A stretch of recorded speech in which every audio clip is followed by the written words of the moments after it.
नमस्कार, मी प्राध्यापक मनीषा राऊत. आज आपण माणसं ही अशोक इंगळे यांची कविता पाहणार आहोत.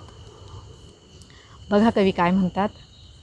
माणसं पिकासोच्या चित्रासारखी गूढ, माणसं पिकासोच्या चित्रासारखी गूढ पण अगम्य. हा मळकटलेला सूर्य डोक्यावर घेण्यास ते तयार नाहीत. माणसं पिकासोच्या चित्रासारखी गूढ पण अगम्य. हा मळकटलेला सूर्य डोक्यावर घेण्यास ते तयार नाहीत. म्हणून रोजच भांडतात इथे माणसं, माणसं अदृश्य पण दिसतात. कधी चंद्रावर भाळतात, कधी मंगळाच्या इशाऱ्यावर नाचतात.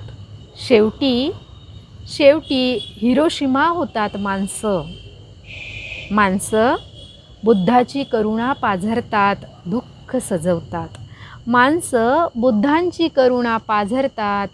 दुःख सजवतात. समता पाळतात, ममता पाळतात आणि झगडतातही. या दगडांच्या प्रदेशात माणसं दुःखी होतात, दुःख पितात. दुःख गातात, दुःख खातात आणि दुःखातही. कधी कधी अमावास्येला सूर्य होतात माणसं. दुःख खातात, दुःख गातात आणि दुःखातही. कधी कधी अमावास्येला सूर्य होतात माणसं. अशा प्रकारची कवीची माणसं ही कविता आहे.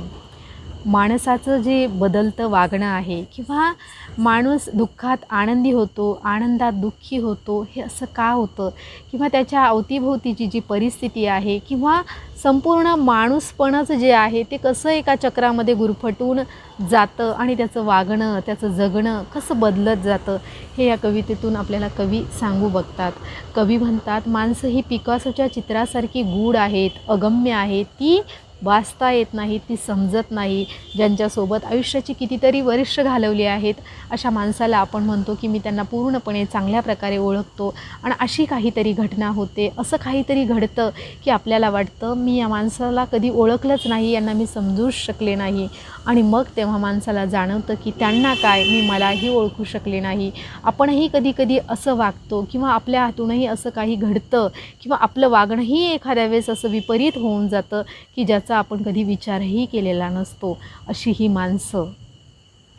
ही माणसं समजून घेताना कवी म्हणतात, या माणसांना हा मळकटलेला जो सूर्य, सगळ्यांच्या डोहीवर एकच सूर्य आहे, परंतु तो आपल्याला मान्य नाही. सगळ्यांचं जगणं वागणं सगळं काही एक आहे, सगळं काही सारखं आहे, परंतु तरीसुद्धा मनामध्ये समाजामध्ये जगण्या वागण्यामध्ये आपण भेद करून ठेवलेला आहे. आपल्याला हे एकसारखं असणं मान्य नाही.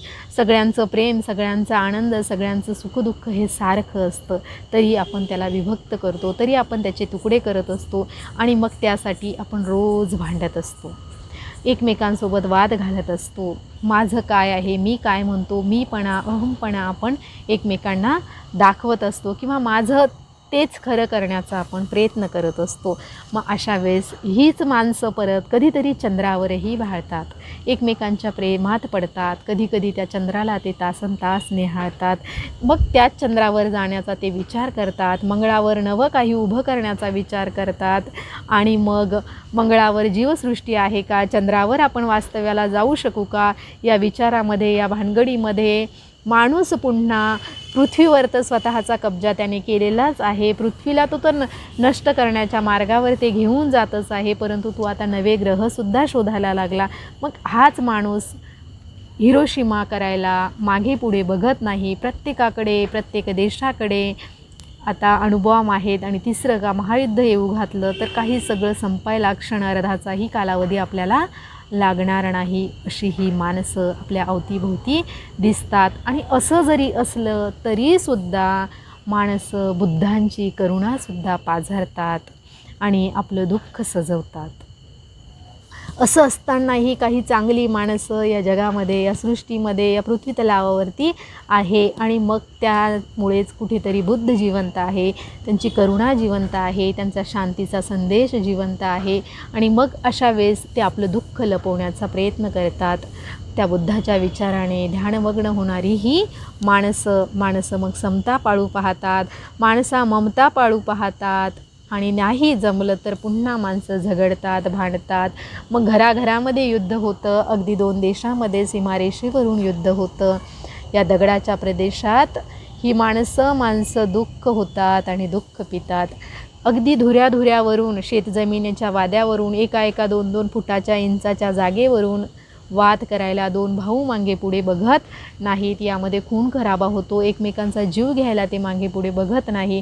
मग अशा या दगडाच्या प्रदेशात ही माणसं स्वतःचं अस्तित्व, स्वतःचा अहम जगवण्यासाठी, स्वतःचा स्वार्थ मोठा करण्यासाठी हे माणूस पण विसरायलाही तयार होतात आणि त्याने परत ते दुःखी कष्टी होतात आणि मग दुःख पितात, दुःख जगतात, दुःख गातात, दुःख खातात.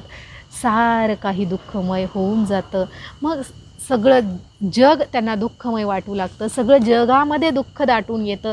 मग असं दुःख दाटल्यानंतर परत त्यांना बुद्ध आठवतो, ईश्वर आठवतो, परत त्यांना आनंद आणि मांगल्य हवं असतं. अशा वेळेस ही दुःखी झालेली माणसं, आपण म्हणतो की 1 धागा सुखाचा आणि 100 धागे दुःखाचे, असं आपलं ह्या जगण्याबद्दल आपण जे विवेचन करतो, हे जे जगणं आहे त्या जगण्यालाच कवी म्हणतात की असं सगळं असताना कधी अमावास्येला सूर्य होतात ही माणसं. मग कधी या दुःखी जगण्यामध्येच पुन्हा आनंद शोधण्याचं काम करतात, अमावास्येचा सूर्य बनून जातात आणि जगणं परत सुसह्य करून आनंदाने त्यामध्ये काहीतरी नवनिर्माण करण्याचा प्रयत्न करतात. अशा प्रकारे एकंदरीत या कवितेचा आशय आपल्याला बघता येईल.